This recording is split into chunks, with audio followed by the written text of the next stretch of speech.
Hey everybody, and we are live today with Tommy Jones. Tommy is a Army veteran, and he is the head of military and diversity recruiting for Verizon. Thanks for joining us, Tommy. My pleasure. Thanks for having me, Mike.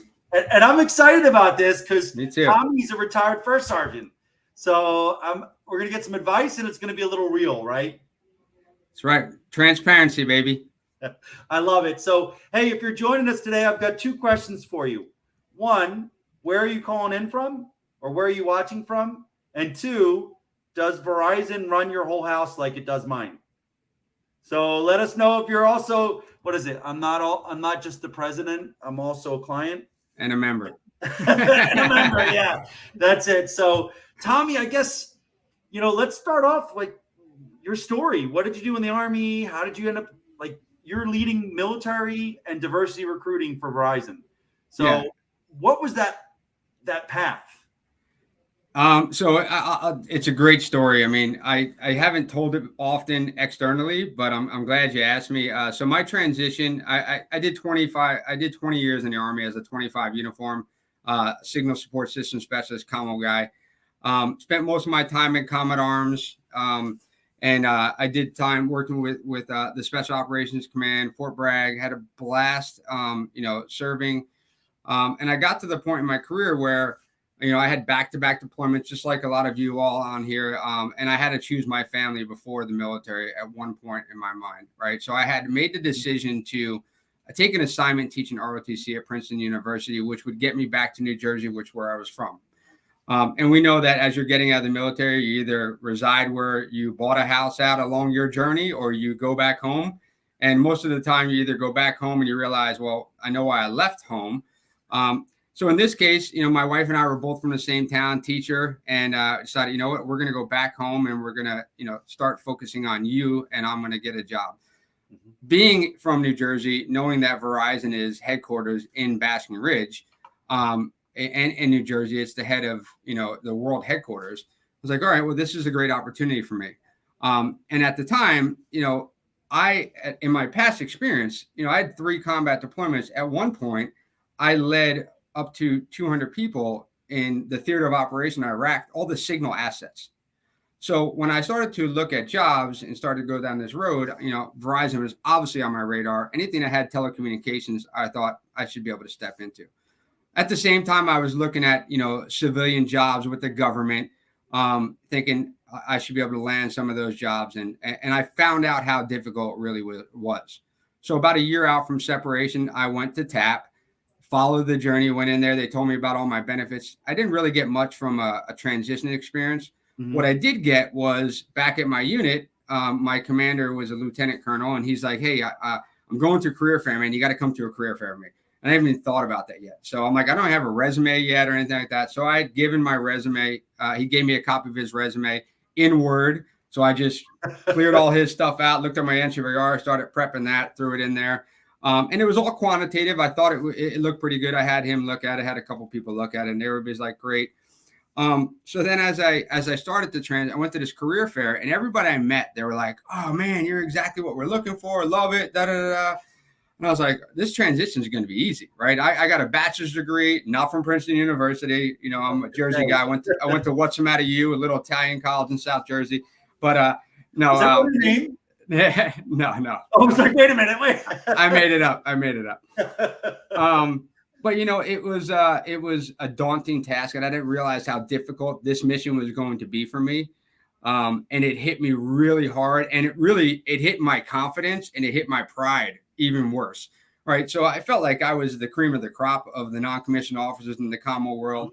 And people were looking at my resume going, oh, well, you got 3 Bronze Stars. You're airborne, air assault, pathfinder. You're a sapper. You're a drill sergeant. Like, and I was like, dude, don't look at those things. Don't worry about, like, I was a commo guy. And that's what I'm trying to be, as a commo guy here in Verizon. So I had applied to about 200 jobs. 55 of them were with Verizon. I had 0 phone calls from anybody. And like I said, I mean, I thought my resume was good.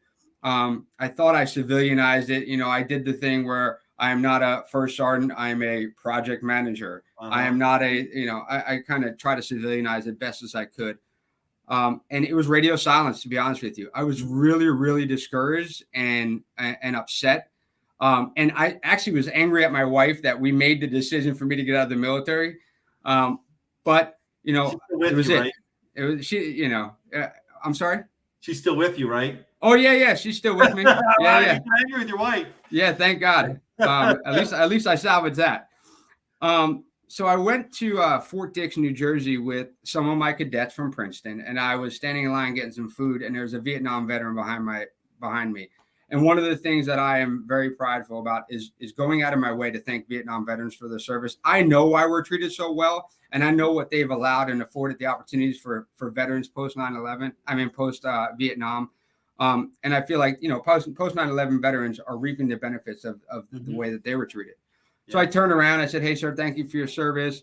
He's like, hey, are you a reservist? I'm like, no, I'm active duty. He's like, are you an engineer? I said, no, I just got a sapper tab. I'm actually a commo guy. And he's like, well, what are you going to do when you get out? I said, well, I thought I was going to work for Verizon, but that didn't pan out. So basically, I was like, screw Verizon. That's exactly what I said.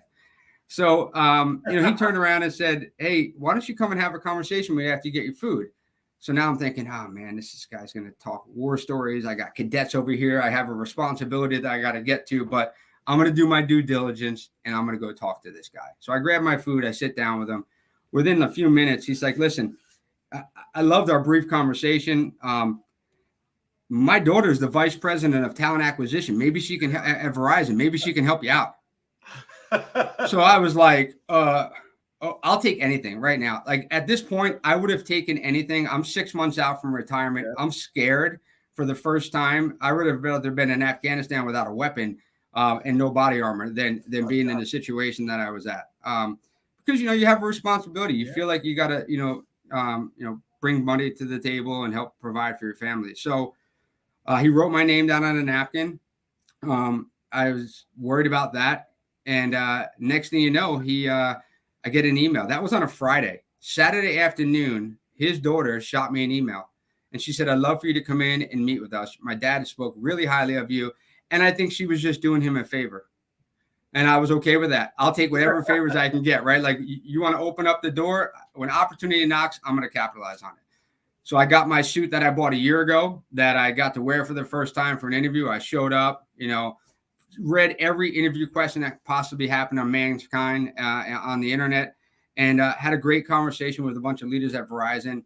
And what I found in those conversations were they love military. Mm-hmm. They love supporting the military community. Mm-hmm. They had no idea how to hire military. And that was a really good thing for me, because I knew, you know, serving time, you know, attached to the Special Operations Command, I knew the inter service ranks and occupations. And then I knew what soldiers brought. I mean, I knew soldiers from E1 to E9 and officers. I knew what they brought to the table and how valuable they would be to an organization. So, you know, I got the opportunity to do that. I came in and I just, you know, I was working with a bunch of young kids and I was 20 years of experience working with a bunch of college kids, and it was afforded that opportunity. And I brought what I knew was doing best, right? Is just to work hard and really dig into the process. So I know I kind of gave a large intro, but that's my story, and it builds from there. I mean, it's amazing. So you start off right in Verizon as a recruiter? I did. I started out as a consultant. I was first starting out, and I was actually managing LinkedIn licenses for recruiters. That's it, right? And I was asking, hey, can you had to do pivot tables? I'm like, no, but I'll learn it. I'll YouTube it, whatever you need to do. I had people on my team, that, in the military that did pivot tables, so I didn't do that. But they quickly found that I had more to give to them than pivot tables. And it's funny. I see a lot of people talk bad about starting off on a contract role, and I try to say to them, like, bet on yourself. If you come in and kill it, they're going to turn you into a full-time role like that. They're not going to let talent go, right? So, and if you are who you think you are, very important, right? I mean, that's incredibly important. Like, if you're confident and you bring that confidence with you with action, it's really hard to deny. Yeah. I love it. So you started off as learning how to make pivot tables and managing LinkedIn licenses, which cost a pretty penny when you talk about the scale of a recruiting team like that. So that's a lot of work there, I'm sure. How long were you in that job before, like, what was from there to head of military and diversity recruiting? How many years, how many jobs? Yeah, it scaled quick. So within 3, I'm a busybody. I have to work and get things done. And the managing LinkedIn licenses wasn't kind of meeting my expectations of a post-military career. And I had the people that I worked with were amazing. They were willing to help. I can't say enough about the mentors, my peers, everybody around. But I started to create my own work. So I started to hear conversations of recruiters, because I sat on a floor with about 300 recruiters. Oh, wow. Right. So I can hear, it was like a call center of recruiters, really professional, 20, 30 years of recruiting experience. I got to hear that firsthand, and I'd hear the conversations, and I'd hear them get a little bit disgruntled because they were like, yeah, I just talked to this Navy guy, and I'd hear them talk. He just didn't have it. So I would insert myself into that conversation. And then I started to look at resumes, and I started forcing recruiters to stop looking at just a resume and picking up the phone and talk to veterans. And that really changed the way we started to do business. That was an eye-opening experience. There's so many examples I can give you, but we ramped up quickly.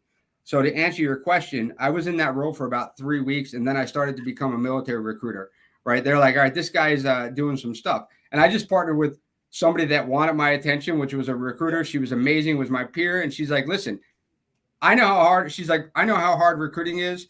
You're telling me that you can help me close requisitions. I'll take the help. And I took that very serious. Yeah. So I started going through closed requisitions within the last 90 days, looking at veterans that were in there, calling them up, say, hey, man, you still looking for an opportunity? I know you were rejected in the system, but I've had a conversation with the recruiter, and I think you'd be a great fit. And we started streamlining that process.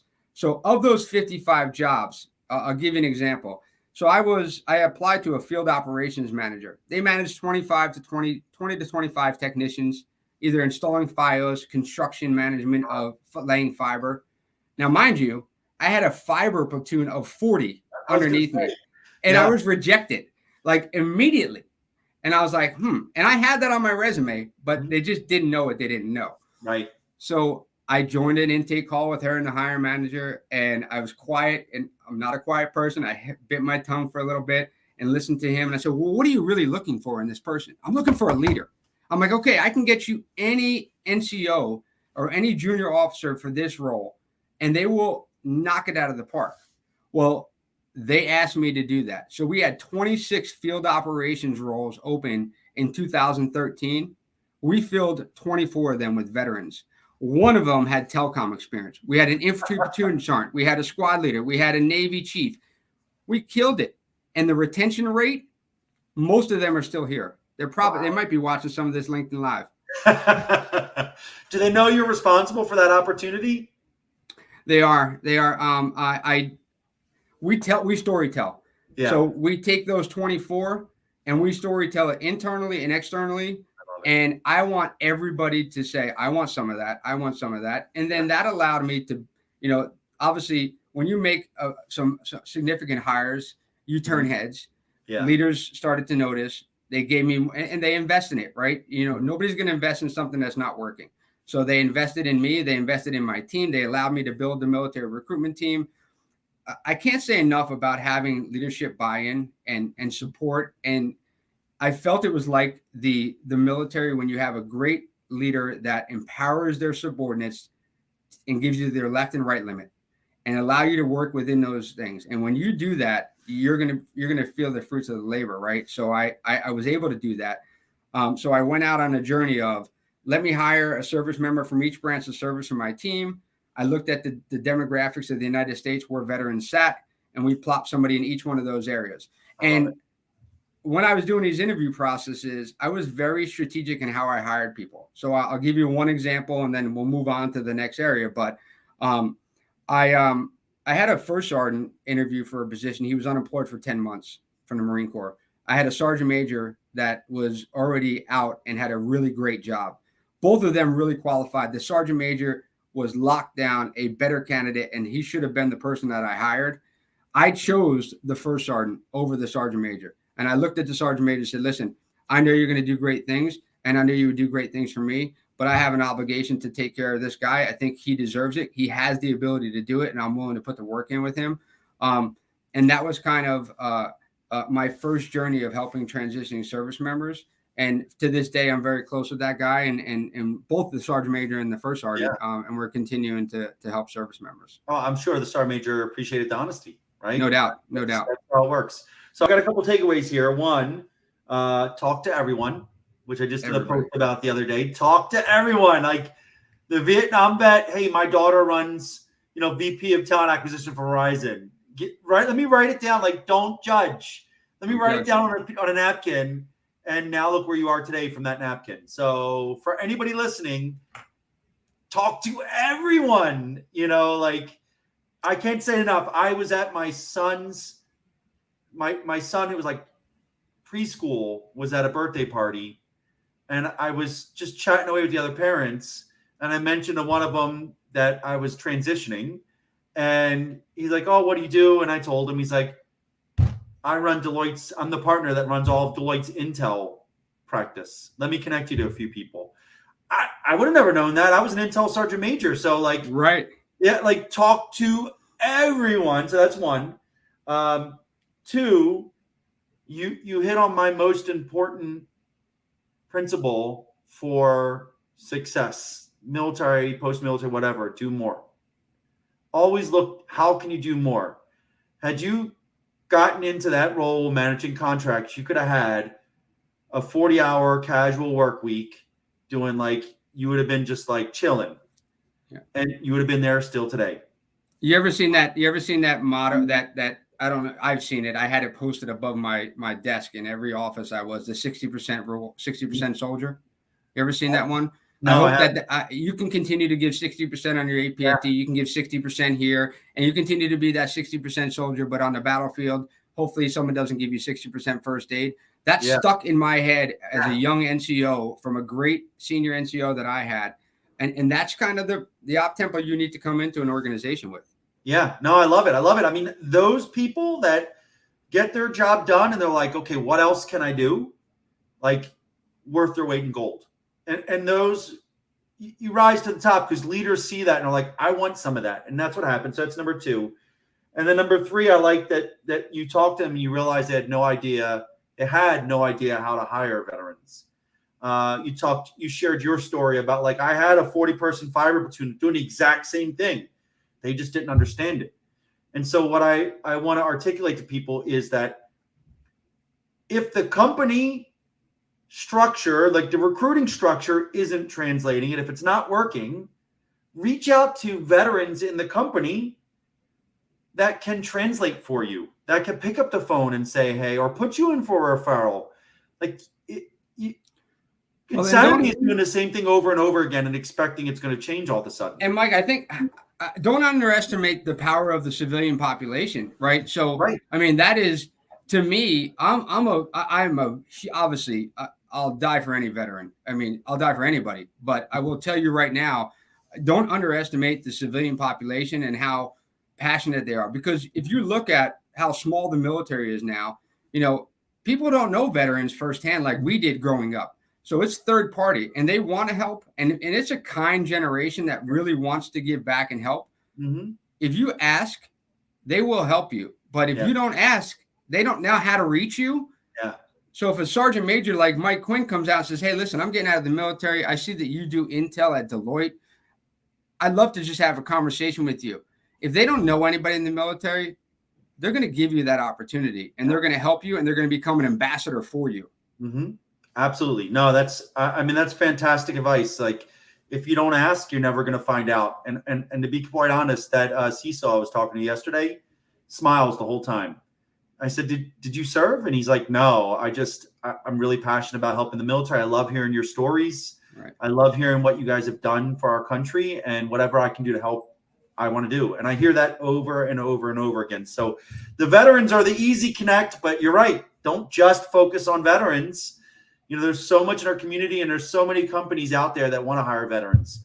And you know, it's about finding those advocates, those sponsors in a lot of ways that are just going to make those phone calls. So technically this is day at work, right? So we're 20 minutes in. I know, hey, everybody here, look, Tommy and I have had these conversations. We could talk for 2 hours on this stuff.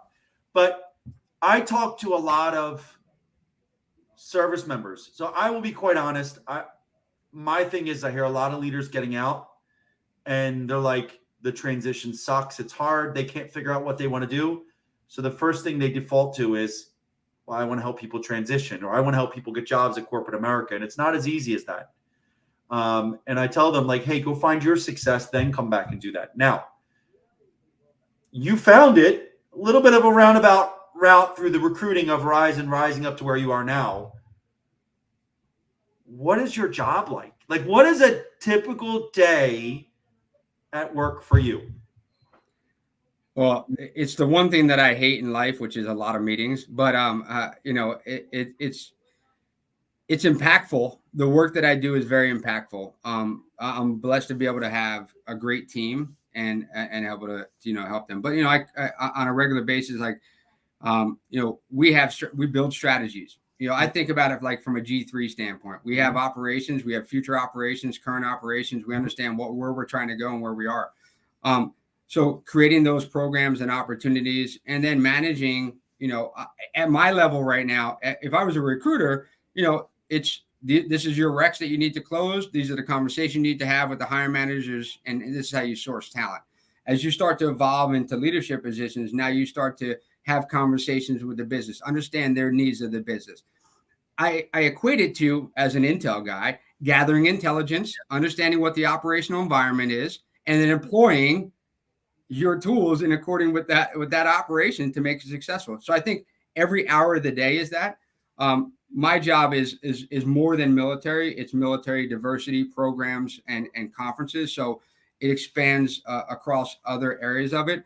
But I still maintain that leadership ability where your job as a leader is to protect your employees, to allow them to execute and do the work, right? And don't bog them down and take, you know, that stuff. So I spent a lot of that time, you know, shelling them from things that they don't need to be bogged down to in order for them to be successful. Because if I let everything keep going through, the leaders will be above me will be able to answer the same question. Why are they not getting done? Well, why are you sending me a million emails to get this person off the line? It's like taking your infantry off the front line, right? You know, to do weapons cleaning and not doing a 1/3, 2/3 rule or whatever, right?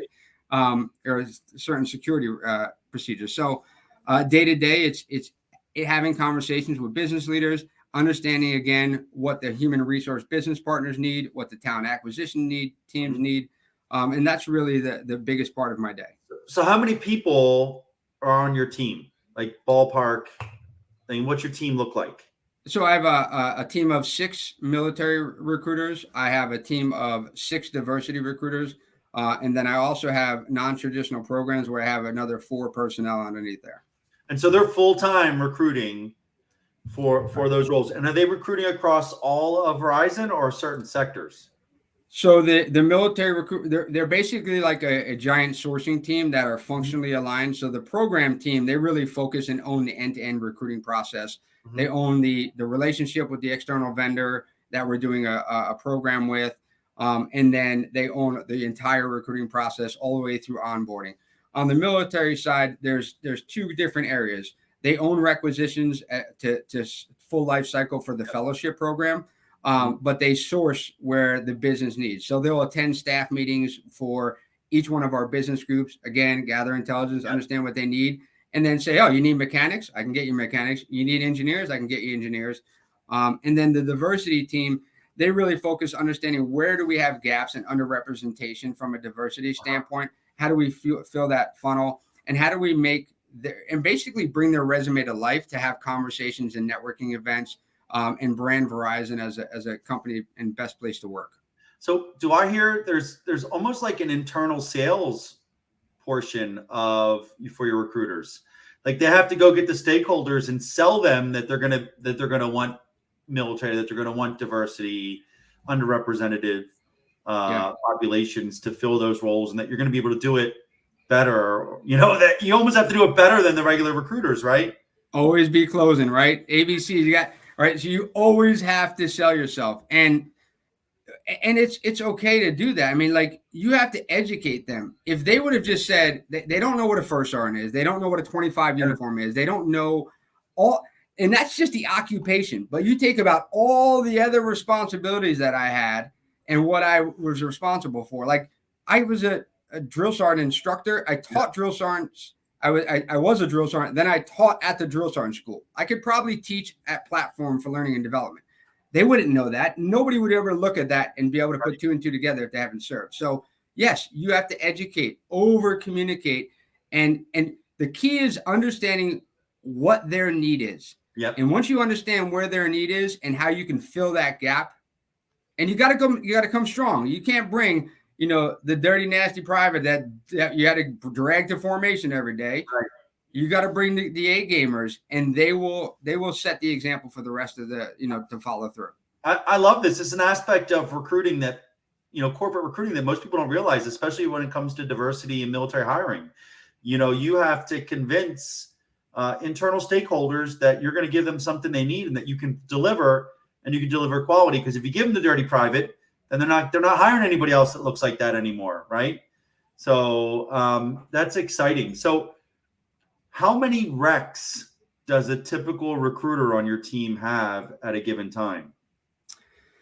So I think it depends on the level of response. So if you're looking at high volume requisitions, if they're focusing on, frontline, retail, call center type of roles, they might carry up to 70 recs at a time. Wow. If you're looking at more niche, however you want to call it, they could be between 35 and down to 20, but the time to fill now starts to get long. Right. So my team with the fellowship, they're functionally aligned to a business group. So we have a recruiter that supports our global network and technology group, one that focuses on our corporate group, one on our Verizon consumer, and one on our Verizon business group. Their recs, they hold anywhere between 15 to 20, but now they're running the whole program aspect of the fellowship program. So they're basically their own ambassador, and they're running that and managed by my one of my managers, who's an amazing captain. So if you don't mind, Tommy, so anybody, if you want Verizon to reach out to you, Tommy, if you tell your people to jump on this thread when we're done, sure, they can go back through and reach out and source people that, might be interested. I'll throw a plug in here too. So we have every Thursday from 1500 to 1600. I'm throwing old school, going back to military time, but at least I don't have to say the Eastern Standard Time and all that stuff. So, every Thursday we have a session. If you go to verizon.com/military careers, you'll see a calendar where you can actually meet my team. You can chat with them. You can meet with them. You can email our team to our inbox, and they will respond to you. So that's one way to get a hold of them. And then connect with us on LinkedIn. Yeah. Right. We'll do our best to respond in a timely manner, but I encourage you all to join those sessions. It will be very, you'll learn a lot on how to navigate the transition. Listen, we want you to be successful in finding your next job. We would love for you to work at Verizon, but it's not our number one priority. We have a responsibility to take care of you and share our challenges that we had from a military standpoint, transitioning out of the military, and our team takes extreme pride in doing that. All right, so I got to ask, and I hope I get the answer I think I'm going to get. So if I send you an email that says, "Hey, Tommy, here's my resume. I want to work at Verizon. Can you find me a job?" I'm not going to do that. So I will steer you back to our career. Listen, there's no handouts in life. You gotta do some work to get some work, right? So it's just like when you go to a career fair, right? I don't know how many conversations I've had people walking up and said, "Oh, I've always wanted to work for Verizon. What kind of jobs do you have for me?" And I'm like, "What am I, Miss Cleo? I can't read your mind. I have no idea what you did. You're handing me a resume, dude. I can't." So the most successful people are prepared when they come to those conversations. Are there going to be by chance conversations that you understand where they're better suited for you? Mm-hmm. And absolutely, but at least show some level of effort. If you know that company is there and you're going to go to that table, you want to help the people that want to help themselves. Right. First and foremost.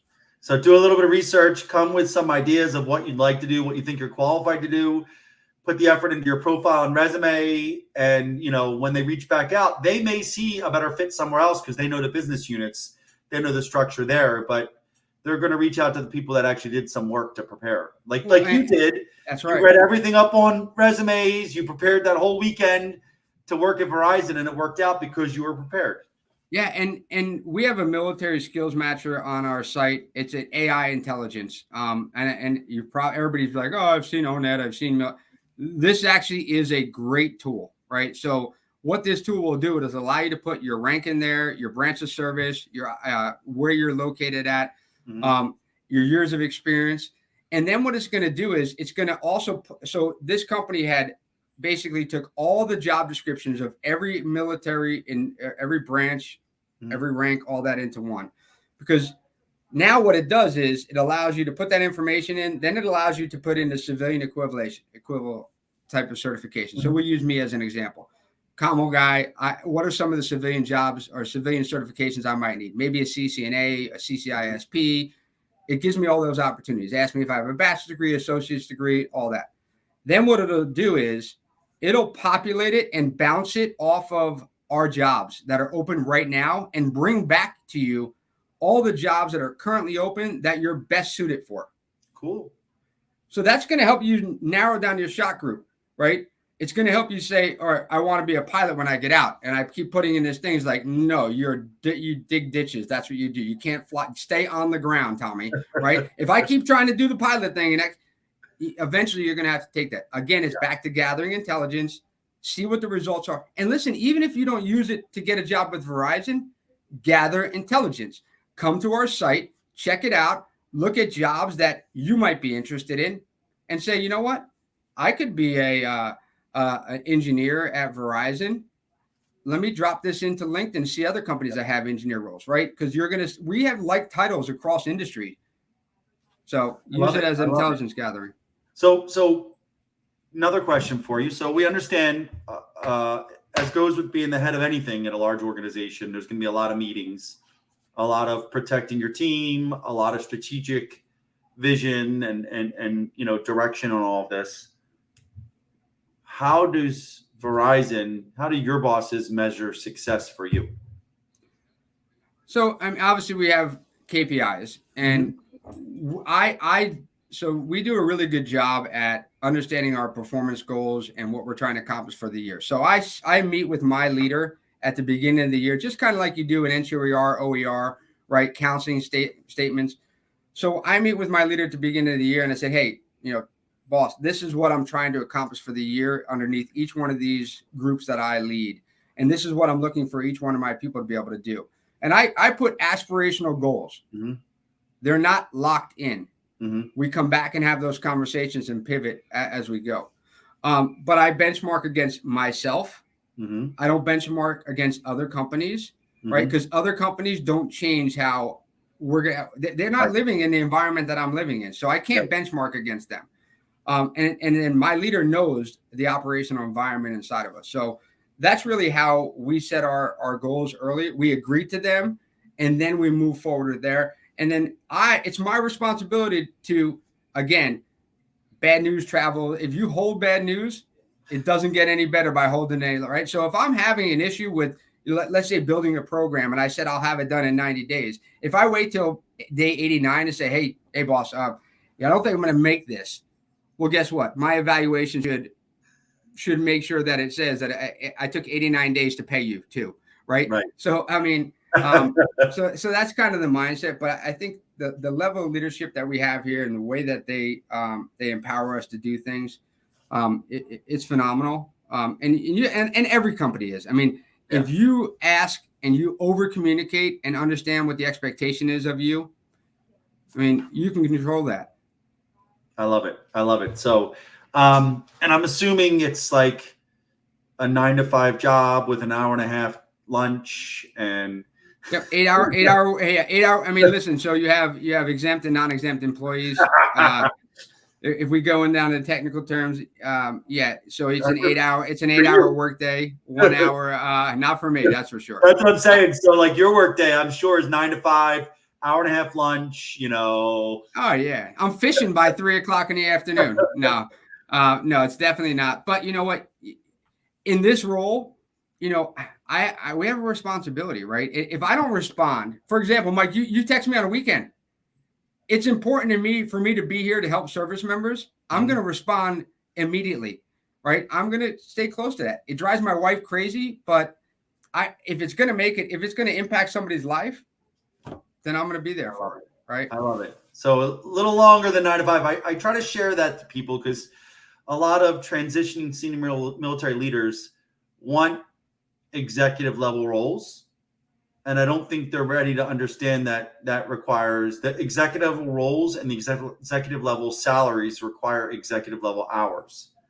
And they think that things are going to be like over the rainbow, grass is greener, making all well, just because you're there for 10 hours doesn't mean you're working, right? So, I mean, like, that's the other thing. It's a fine line of when do you shut down for the day? Yeah. Our leaders are very passionate about, hey, try to spend as much time with your family as you possibly can. You and I have had this conversation as well. There is a time where you need to disconnect and be with your family, but don't burn the midnight oil just to burn the midnight oil. I like to tell people, make sure that you are providing the return on investment, right? If you're hitting your numbers or exceeding your numbers, if you're showing value, no one's going to care if you jet out 30 minutes early. Like, you're killing it, right? I mean, big boys and big girl rule. Right, I mean, we do that. That's right. It's the people that are barely making their numbers and aren't, so you got to find your balance. And I think that's something that's different about being in the private sector than being in the military. In the military, you were there all day. Yeah, that's right. And if you're being micromanaged, you might want to do a self-evaluation of yourself of why. Maybe you are the reason you're being micromanaged because you're not doing what you're supposed to, or maybe there's a challenge with that person that had that challenge in the past of people that weren't, putting in the work that you're doing. So have those just again, the over communication, just like a relationship, you have to over communicate. I love it. So, okay, I don't want to keep you forever. Let's talk about transition tips. Okay, so I know you took your path is wildly similar to mine during the transition phase because, like, the job fair was the punch in the gut I needed. That first job fair I went to, I thought I was the best thing since sliced bread. I thought I had a great resume. I got crickets back until I met people. So, when it comes to people that are transitioning now, what is your advice? So, someone's 6 months out and they're trying to figure out what's next. Maybe they want to get a job at Verizon. Maybe they don't know what they want to do next. Like, how do you advise people to go about their transition? So, I mean, obviously, you're trying to answer, what do I want to do when I grow up? I always say that, right? What do I want to be when I grow up? What do I want to do, right? Because we had such a great, it's a very serious job being in the military, but at the same time, you love it. And you either love it or you hate it. If you don't hate it, you get out, right? So, I tell people, you have to, again, triangulate shot group. Understand what you're good at, take assessments, do the Myers-Briggs, kind of understand aptitude tests, and don't underestimate LinkedIn, right? So LinkedIn, don't use it as Facebook, right? It's not Facebook. It is there for you to find opportunities, but there's a critical thing that you get as you're getting out of the military. LinkedIn gives you a free year of service, premium service. If you don't capitalize on that full year, don't pay for it. But if you don't capitalize on that full year, you're setting yourself up for failure, right? And I'll tell you why. And this kind of goes into how I help veterans. You go to Verizon's site, you read a job description, and you have no idea what some of these things are. You pick that up. And I've had this conversation with a guy that was transitioning out, that was a recruiter for a career counselor for like 15 years. I'm like, dude, you don't know recruiting in the civilian world. Yes, I do. I've been doing it for 15 years. no, brother, you have no clue what you're talking. Talk me through the full life cycle recruiting process. And he's like, what do you mean? So then I took the time and walked him through LinkedIn, and I started looking up full life cycle recruiting. Use that to your advantage. It will also help you translate words that you might not have been able to translate before. So an example of that is the agile methodology, very similar to, military decision-making process. But if you've never heard agile methodology, right, or the problem 7 steps to problem solving, like, you can say that on your resume. I see that I've used the military decision-making process, parentheses, agile methodologies. Now you're putting in keywords that are visible to it. Mm-hmm. Recruiters write the job descriptions. So just think, if I write a letter to somebody, if I read my own writing, that guy writes pretty damn good. So recruiters are going to be doing the same thing. That's going to attract them to you. So that's one thing. And then the other thing is, so utilizing LinkedIn Learning to the best of your ability. And then when you do job searches on career pages, find those jobs. You will be amazed at how many people, if you did it right now, if you put in, for example, senior network engineer, Basking Ridge, New Jersey, Verizon, and you put that in the center of your LinkedIn on the top in the search bar, you're going to find your network right there. Yep. All the civilians, all the veterans that have those jobs. And then you take off Verizon, you see the other companies. Yep. So now you're in that intelligence gathering phase. You connect with that person, you learn about what they do on a daily basis, and you're writing down notes, what they do on a day-to-day. Do the same thing for every one of the companies. And now you're starting to build out, your network, who now are ambassadors for you. Or they're going to say, you know what, Mike? You are not a senior network engineer. You'd be a great cell tech engineer, and you should, let me look that up. Yeah. Right. Again, pull that information into you. That's what's going to help you. But sitting there applying to jobs and saying the process sucks and I'm not getting calls, recruiters suck, that's not the process. I love it. Definitely not the process. I love it. I love using LinkedIn. I tell people all the time. I have a webinar tomorrow at 11. A few hundred people attend every time, but I walk them through. You could type in the company name, click on the number of employees, and then add the filter like New Jersey. Add a job title. Add past company, U.S. Army, and you'll find Army veterans at Verizon in New Jersey in those roles. And you just start reaching out and saying, "Hey, can we chat?" And I'm assuming Verizon has referral bonuses as well. So if an employee refers them, they get paid if you get hired. Yeah, some of our jobs do, some of them don't. But I mean, I will tell you that is a culture that we promote. It starts with our CEO. We are a company of giving. We are a company of volunteering and giving back. And that's the type of organization we want to promote. So if you're only doing the work for the dollar, right, that's really not the culture we want to promote here too. So at the same time, yes, there's opportunities. If we're under strength for something and we have a hard to fill role, there might be opportunities. But we promote that we want to give back to our communities. Yep. I love it. I say the almighty dollar never hurts. That's right. Definitely doesn't hurt. A little extra incentive, but no, that's a great point. But Mike, it will help you on your evaluation, right? So if you're like at the end of the year, right? If you're at the end of the year, say, listen, on my off time, I volunteered this many hours, I mentored this many veterans, and you've gone above and beyond. When it comes time to your short-term incentive bonuses, and your end of year evaluation, you went above and beyond, and that's where you're going to get rewarded. Yeah, no, I love it. That's a great point. It doesn't always have to be immediate compensation. It helps you stand out. And, diversity recruiting is huge across every company when it comes these days. So that's right. Fantastic. Now, last question before we're really close to 4. What kind of jobs does Verizon have? And I know it's a loaded question. It's an easy one. So Verizon is a self-sustaining organization, right? So just like the military, we are a self-sustaining organization.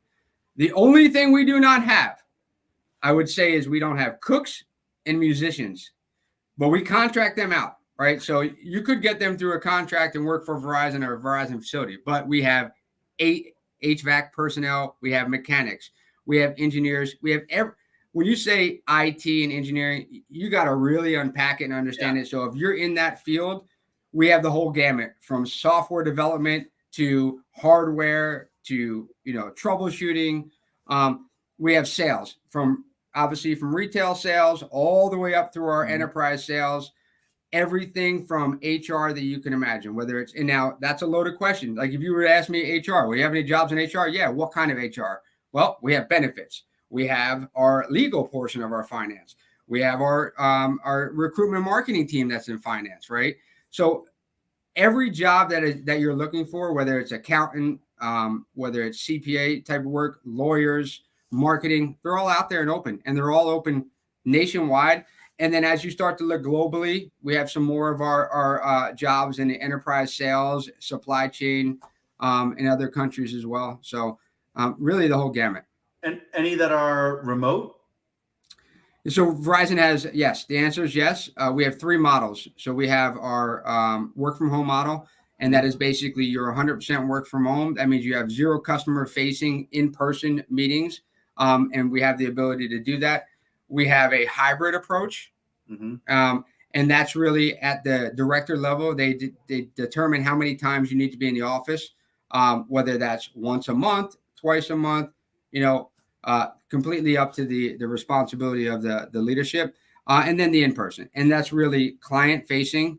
That means you're going to be on the premise talking to clients on a face-to-face. It's hard to be a retail sales representative, from there. It's hard to install FiOS in New Jersey when you're in San Diego, California. Yeah. It's just not going to happen, right? So those are the types of roles.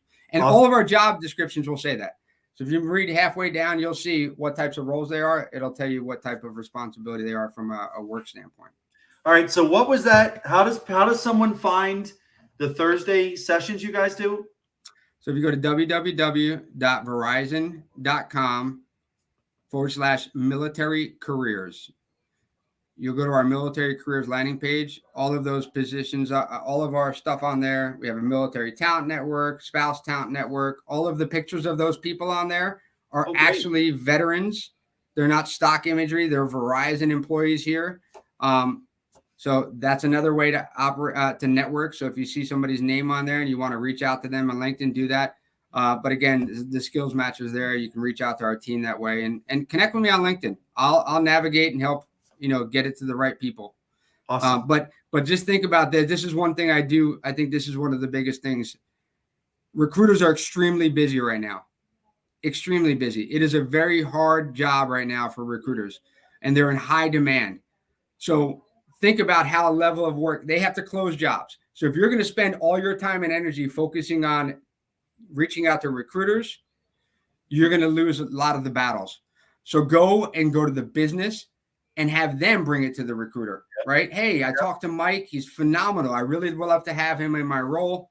And you're going to get a lot more with that than you will going through the talent acquisition team. Not because they don't want to, just because of the level of work that they have on their plate. I mean, 70 recs, everything from sourcing through closing, going back with salary negotiations, setting up meetings, setting up interviews with the hiring managers or the panels and with the candidates. Calibration calls after, making job offers, kicking off background check, right? Writing job descriptions. Yeah, no, I get it. That's the number one advice I give people is, like, if you find a responsive recruiter, like, worth their weight in diamonds, right. But focus on relationships outside of recruiters, figuring out what the jobs are. You can find advocates in the business practices. They can pipeline you right in with a referral or handing your resume to someone if you get the right person. So, Tommy, amazing session today. I'm going to want to do another one, but I'm going to come in afterwards and put the link down on the comments. And I recommend everyone you reach out to Tommy and his team at Verizon if you're interested. So, Tommy, thank you so much for your leadership and taking pretty much an hour out of your day to be with us. Appreciate it. It's my honor, Mike. And I can't thank you for being such a tremendous advocate for service members and their families. I wish you nothing but the best and success. I know if you're not following and staying up, you're giving the truth. And I think that's the biggest thing, is just be completely transparent with people, even if they don't like to hear it. It's the hard message that they have to hear. But that's it. But it's all right. You know what? You're doing the thing, and a lot of people owe a lot of credit to the work that you're doing to help give back to the community you came from. It just like you. It's my life. It's my passion. My transition was the scariest year of my life. And I found my success, and you found your success, and I think that's what motivates us to give so much back. So No doubt. I wish everyone here puts in the work to find their success, and then continues to, put a hand back to help everybody else. So thanks, Tommy, and hopefully we'll get you on again sometime soon. Anytime. Great being on here, and have a great day, guys. Thanks so much. Bye. Bye.